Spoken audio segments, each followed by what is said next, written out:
اب میں آپ کو ہدیہ دینا چاہتا ہوں، قبول کرو گے انشاءاللہ؟ دیکھو آج جمعہ کا دن ہے، جمعہ کی نماز کے بعد، سنتوں کے بعد، نفلوں کے بعد، اگر کوئی آدمی 7 مرتبہ سورہ اخلاص پڑھ لے اور 7 مرتبہ سورہ فلق پڑھ لے اور 7 مرتبہ سورہ ناس پڑھ لے تو اگلی جمعہ تک اللہ تعالیٰ ہر برائی سے اس کو بچا لے گا۔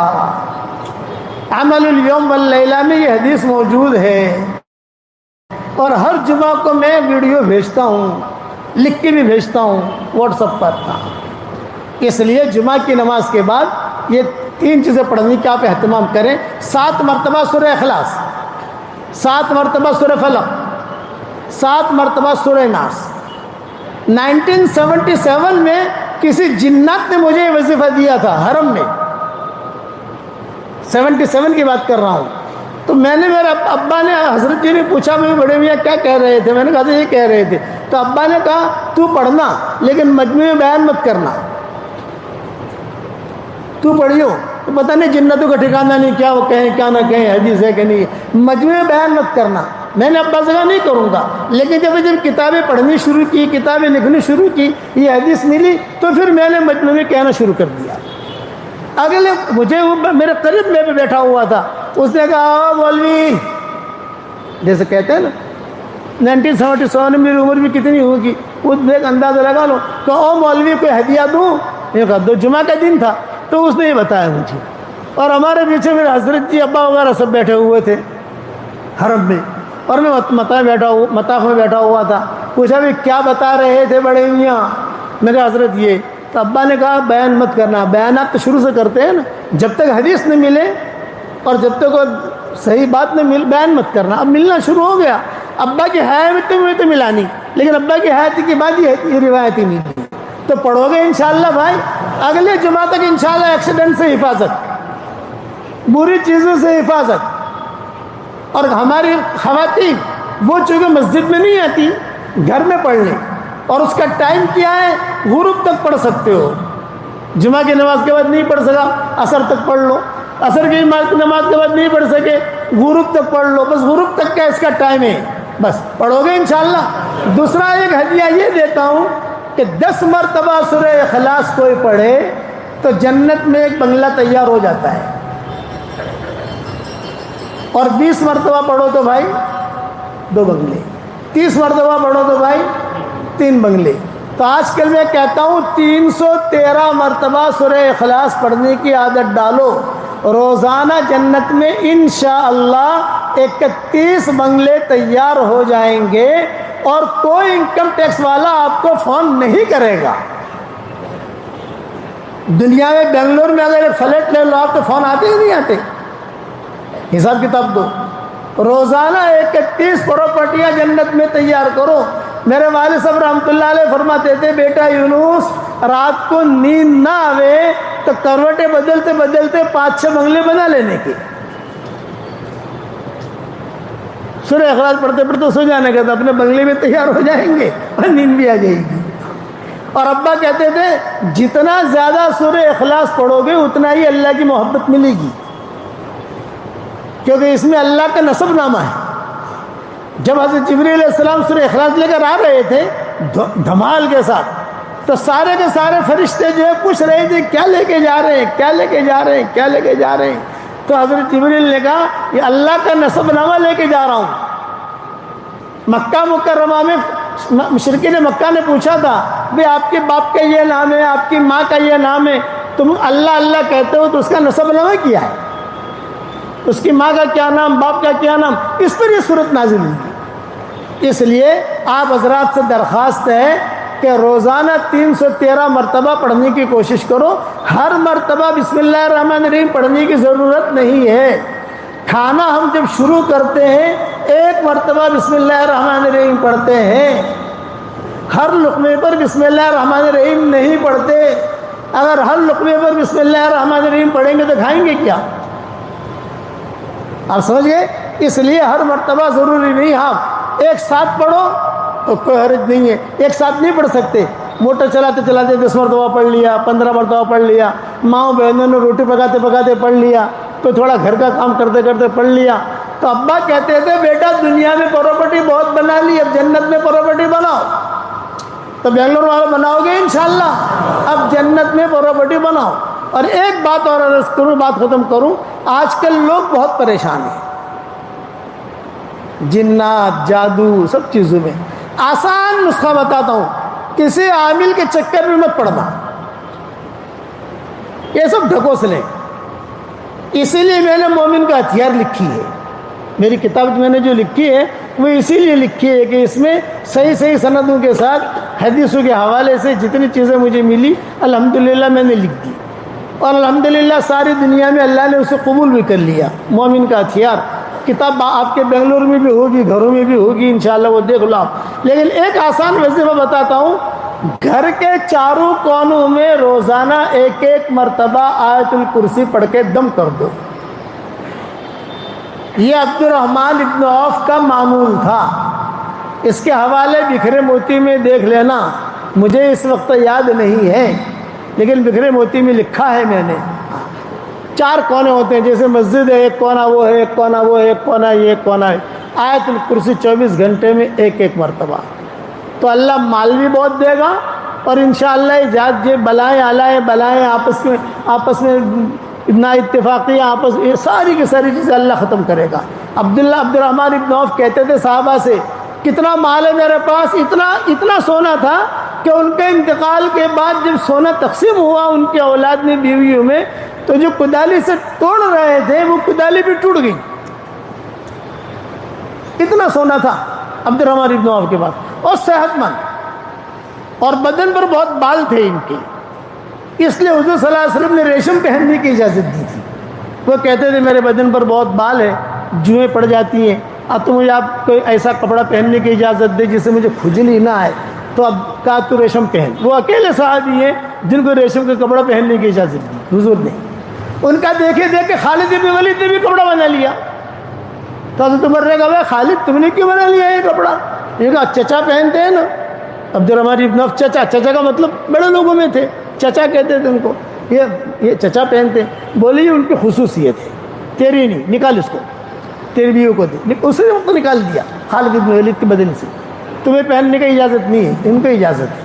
ہم نے سنا ہے حضور صلی اللہ علیہ وسلم سے. تو یہ ان کا معمول تھا. کہتے ہیں میرے گھر میں الحمدللہ کبھی بیماریاں نہیں آتی. 4 بیویاں ہیں، چاروں بیویاں خوش، اور چاروں کو اللہ تعالیٰ خود دیتا ہے. تو آیت الکرسی میں پکڑ لو گے انشاءاللہ مضبوطی سے، اور سورہ اخلاص میں پکڑ لو گے انشاءاللہ. ہاں ایک صحابی سورہ اخلاص بہت پڑھتے تھے. حضور نے پوچھوایا ابھی کیوں پڑھتے ہو سورہ اخلاص؟ انہوں نے کہا حضور مجھے بہت پسند ہے، میرے اللہ کی تعریف ہے، میرے پیارے اللہ کی تعریف ہے، اس کا حسب نسب ہے. آپ نے فرمایا اگر تجھے سورہ اخلاص سے پیار ہے تو اللہ کو بھی تجھ سے پیار ہے. کتنی بڑی چیز ہے.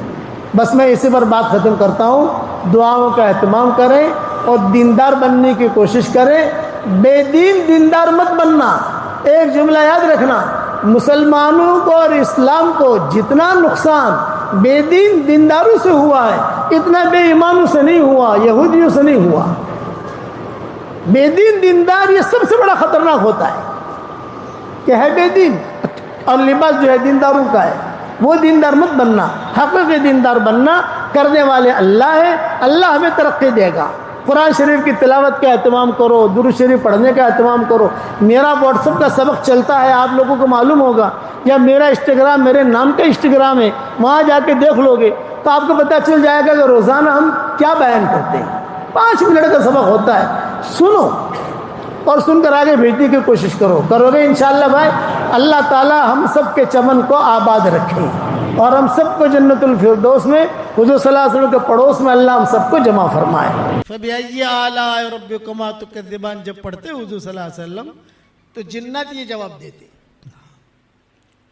اچھا حضور صلی اللہ علیہ وسلم نے یہی صورت واپس آ کر صحابہ کو سنائی تو صحابہ جو ہے سارے کے سارے سنتے رہے، کسی نے کوئی جواب نہیں دیا. جب آپ نے پوری صورت پوری کر لی تو آپ نے فرمایا تم سے تو جنات اچھے ہیں، تم سے تو جنات اچھے. ہر مرتبہ یہ کہتے رہے فَبِأَيِّ آلَاءِ رَبِّكُمَا تُكَذِّبَانِ میں پڑھتا تو جواب میں کہتے ارے اللہ تیرے احسانات تو ہم پر اتنے ہیں کہ ہم تو تیرے احسانات کے نیچے دبے ہوئے ہیں.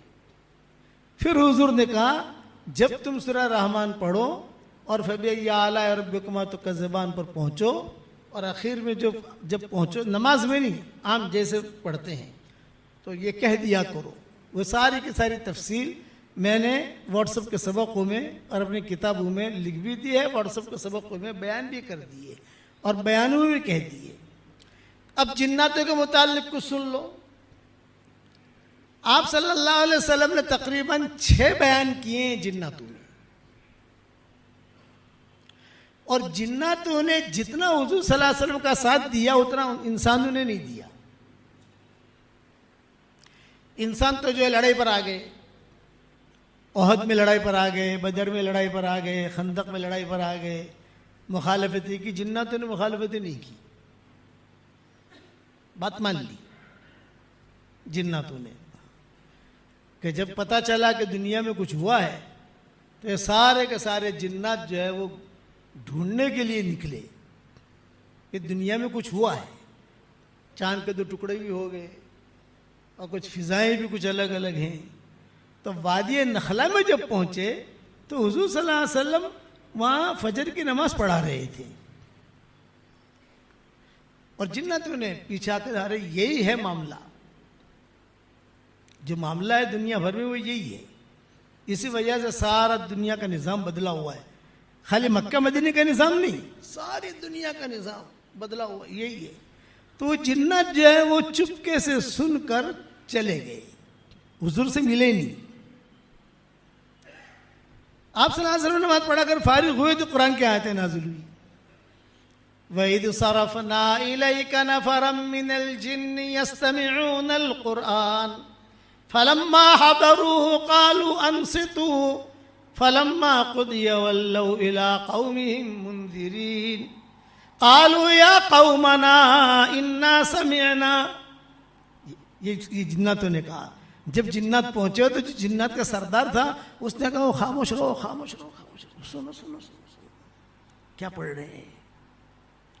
بس انہوں نے سنا, قرآن سنا, سنتے ہی جو ہے واپس بھاگے اور اپنے جو بڑا بادشاہ تھا یا جو بڑا آدمی تھا ان کا, اس نے جا کر کہا کہ دیکھو یہ ایسی باتیں ہوئی ہیں. تو کئی جن جو ہے حضور کو دیکھے بغیر بھی مسلمان ہو گئے. تو یہ امام صاحب نے جو نماز پڑھی اس پر میں قصہ پڑھائی, اس پر میں قصہ سنا رہا ہوں جناتوں پر. تو حضور صلی اللہ علیہ وسلم کے پاس باقاعدہ تاریخ لینے آتے تھے, جیسے تاریخ دی جاتی ہے نا, ابھی بنگلور جانا ہے, کون سے تاریخ میں جائیں گے, کیا کریں گے, کیا. تو آپ کے پاس بھی ٹائم لینے آتے تھے. 3 بیان مکہ مکرمہ میں ہوئے, 3 بیان مدینہ منورہ میں ہوئے. حضور صلی اللہ علیہ وسلم جاتے تھے بہت اہتمام کے ساتھ اور بہت اہتمام کے ساتھ بیان فرماتے تھے. روایتوں میں ہے کہ ایک مرتبہ حضور صلی اللہ علیہ وسلم نے مدینہ میں اعلان کیا اصحاب صفہ میں, اور اصحاب صفہ میں یہ اعلان کیا کہ بھی اصحاب صفہ کا مطلب یہ کہ بھوکے لوگ ہوتے تھے بیچارے, فاقے ہوتے تھے ان پر. تو آپ نے اعلان کیا میرے گھر پر آج کچھ کھانے کا چیزیں آ گئی ہیں تو تم لوگ آ جاؤ کھانا کھا لو. یہ حدیث میں آتا ہے. تو سارے کے سارے گئے اور جا کر کھانا کھایا, خوش ہو گئے. حضور صلی اللہ علیہ وسلم جب مسجد میں آئے تو عبداللہ بن مسعود بیٹھے ہوئے تھے. آپ نے کہا کہ ارے عبداللہ تم کھانے کے لیے نہیں آئے. تو عبداللہ بن مسعود نے کہا کہ حضرت آپ نے کہا تھا صفہ والے آویں, میں تو صفہ والوں میں ہوں نہیں, ہوں صفہ والوں جیسا ہی, یعنی فقیر ہوں, میرے پاس کھانے پینے کی چیزیں نہیں ہیں, لیکن میں صفہ والے لوگوں میں سے تو ہے نہیں, تو میں کیسے آؤں. آپ نے فرمایا ٹھیک ہے میں گھر جاتا ہوں, اگر کوئی چیز کہیں سے آ گئی تو میں تمہیں بلاتا ہوں. عبداللہ بن مسعود جو بھوکے تھے اور بیٹھے ہوئے تھے کہ شاید کوئی چیز ہدیہ آئے گی تو حضور صلی اللہ علیہ وسلم بلائیں گے مجھے. اتنے میں حضور صلی اللہ علیہ وسلم کی باندی آئی اور اس باندی نے آ کر کہا کہ حضور یاد کر رہے تمہیں. عبداللہ بن مسعود کہتے ہیں میں خوش ہو گیا، آ گیا کھانا، چلو بھی اپنا بھی بھلا ہو گیا، پیٹ بھر کے کھاؤں گا۔ اب وہاں جب میں گیا تو کھانا تو تھا نہیں، لیکن حضور صلی اللہ علیہ وسلم اچھے کپڑے بدل کر، خوشبو لگا کر، تیار ہو کر، جیسے کسی جگہ جانا ہو تو آدمی تیار ہو کر سیٹ ہو کے نکلتا ہے، حضور صلی اللہ علیہ وسلم کسی کے انتظار میں باہر ہی کھڑے تھے، مطلب کہ کھانا نہیں ہے، حضور کے ساتھ جانا ہے۔ اب میں ٹینشن میں پڑ گیا کہ شاید حضور صلی اللہ علیہ وسلم کھانے کو کچھ کہتے، یہ تو کھانے کی میٹر ہے نہیں۔ آپ نے جو میرا ہاتھ پکڑا اور ہاتھ پکڑ کر کہا کہ چلو عبداللہ۔ اب ہاتھ جو حضور نے پکڑا تھا، میں تو یہ نہیں کہہ سکتا حضرت بھوک لگی ہے، چل دیا۔ راستے میں چلتے چلتے حضور صلی اللہ علیہ وسلم نے فرمایا پتہ ہے کہاں جا رہے ہیں ہم؟ رات کا وقت تھا۔ نہیں حضرت، یہ کہا جناتوں میں بیان کرنے جا رہے ہیں۔ عبداللہ بن مسعود کہتے ہیں میری بھوک تو وہی ختم ہو گئی۔ جناتوں میں بیان کرنے جا رہے ہیں، آج کی ہماری تاریخ ہے۔ اب یہ کہ میں کس کو لوں تو تم بیٹھے ہوئے تھے تو تمہیں یاد آ گئے، بھی کس اور کو لیتا، لیکن یہ کہ تمہیں یاد آ گئے۔ چلو، لیکن دیکھو ایک بات یاد رکھنا، میں وہاں جا کر بیان کروں گا تو آپ کو عجیب عجیب شکلیں دکھیں گی، کسی کے دانت نکلے ہوئے ہوں گے، کسی کے سر کے اوپر سنگ ہوگا، اور کسی کے منہ میں سے آگ نکل رہی ہوگی۔ یہ ساری شکل حضور نے ساری بیان کی، عجیب عجیب شکلیں ہوں گی۔ تو تم جو ہے ایک تو گھبرانا مت، اور دوسرا کہ میں دائرہ بنا کر تمہیں بٹھاؤں گا، وہ اس سے نکلنا مت۔ ارے حضرت گھبرانا مت، میں ایسی شکلیں دیکھوں گا تو انسان ہے، فطری چیز ہے، کبھی گھبرانا مت۔ حضرت یہ آپ نے فرمایا دیکھ میں ایک دائرہ بناؤں گا، اس دائرے میں میں بھی رہوں گا، اس دائرے میں تو بھی رہنا، اور اس دائرے سے تو نکلنا مت، بس تیرا کام یہ ہے۔ تو عبداللہ بن مسعود نے کہا کہ حضرت میں تو آپ کا پاؤں پکڑ کر آنکھیں بند کر کے بیٹھ جاؤں گا، جہاں آپ وہاں میں، آپ کو چک لے گئے تو مجھے بھی لے جائیں گے، اور اگر آپ کا اکرام کیا تو میرا بھی اکرام کریں گے، لیکن میں تو آپ کا پاؤں پکڑ کے بیٹھ جاؤں گا۔ اس پر حضور صلی اللہ علیہ وسلم نے کئی باتیں جناتوں میں کہی، کئی باتیں کہی۔ جناتوں نے شکایت بھی کی انسانوں کی کہ انسان ہمارے ساتھ ایسا کرتے ہیں، لمبے بیانات ہیں، لمبی مضمون، لیکن امام صاحب نے خلق الانسان من صلصال کالفخار جو پڑھا ہوا، خلق الجان من مارج من نار، تو یہ مضمون میرے ذہن میں آیا، حالانکہ کئی سالوں سے میں نے مضمون بیان نہیں کیا ہے۔ تو جنات نے حضور صلی اللہ علیہ وسلم کا بہت احترام کیا۔ عبداللہ بن مسعود کہتے تھے کہ سارے کے سارے ایسے دھیان سے سنتے تھے کہ انسان نہیں سنتے، انسان تو کبھی یہاں دیکھے گا، کبھی پانی لائے گا، کبھی بھائی کیا ہوا دیکھ ذرا، اشارہ کرے گا، وہاں کچھ نہیں۔ اسی لیے جناتوں کا حضور صلی اللہ علیہ وسلم بہت بیان کرتے تھے اہتمام کے ساتھ۔ آپ صلی اللہ علیہ وسلم کو جب طائف حضور صلی اللہ علیہ وسلم تشریف لے گئے تو طائف والوں نے نکالا، مکہ سے نکل گئے، طائف والوں نے نکالا، اب جو بیچ میں آ گئے، طائف جا نہیں سکتے، طائف والوں نے کہہ دیا ہم نے نکال دیا، تم یہاں مت آنا۔ مکہ والے کہتے تھے کہ ہمارے یہاں سے ایگزٹ ہو گئی، اب تم داخل نہیں ہو سکتے، تو بیچ میں رہے حضور صلی اللہ علیہ وسلم۔ حضرت زید ابن حارثہ ساتھ تھے، دونوں کے دونوں۔ تو زید ابن حارثہ کہتے تھے کہ حضرت ہم تو پریشانی میں آ گئے، وہاں بھی نہیں جا سکتے، یہاں بھی نہیں جا سکتے، اور بیچ میں ہے۔ تو حضور صلی اللہ علیہ وسلم جو ہے مکہ کے بڑے بڑے لوگوں کو بلاتے تھے، چودھریوں کو، اور کہتے تھے بھئی دیکھو ہم طائف گئے تھے، لیکن یہ کہ وہاں تو ہمارا کام کچھ ہوا نہیں، لیکن بھئی ہمیں تم امن دو تو پھر ہم مکہ میں آ جاویں۔ اس لیے کہ امن دینے کا مطلب یہ کہ ایک آدمی ٹکٹ دے دے، آپ آ جاؤ، ہم آپ کے رہنے کا، کھانے کا، پینے کا انتظام کریں گے۔ تو سارے کے سارے مکہ کے جو چودھری تھے سب نے انکار کر دیا، بھئی اب نہیں کر سکتے۔ لیکن ابو جہل کا مقابلہ کون کرے، ابو لہب کا مقابلہ کون کرے، یہ بڑے بڑے چودھریوں کا مقابلہ کون کرے؟ آپ کا بائیکاٹ کیا تھے تو ہمارا بھی بائیکاٹ کر لیں گے۔ ہم نہیں کر سکتے. اچھا حضور صلی اللہ علیہ وسلم کا نکاح حضرت خدیجہ کے ساتھ ہو گیا تھا, بچیاں پیدا ہو گئی تھی, سارا نظام تھا, اب تو اسلام آ گیا, اسلام لے کر ہی گئے تھے وہاں طائف. تو یہ جنات تھے جو راستے میں مدد کرتے تھے حضور کی. انسان تو کوئی جا نہیں سکتا, کھانا ہے پینا ہے, طائف کے انگور ہیں, یہ ہے وہ ہے, وہ چپکے سے دے دلا کر چلے جاتے تھے.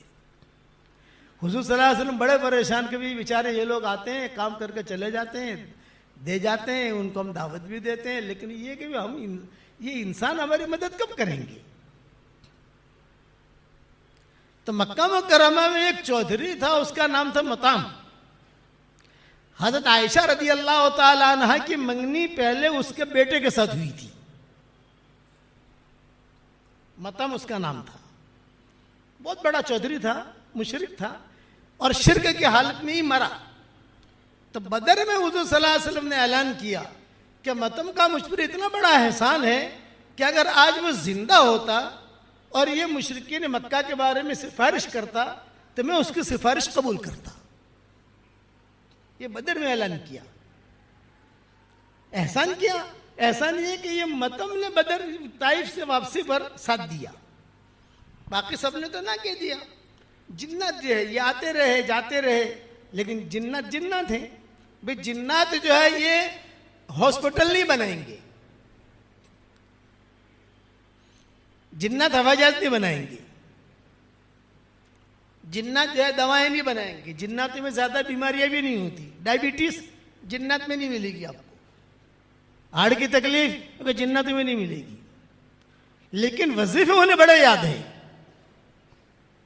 وظیفے اس میں ٹاپ 1 ہے. انسانوں کو ہی پتہ نہیں, وہ ایسے ایسے چٹکلے بتا دیں گے کہ آدمی جو ہے وہ کہیں سے کہیں پہنچ جائے گا.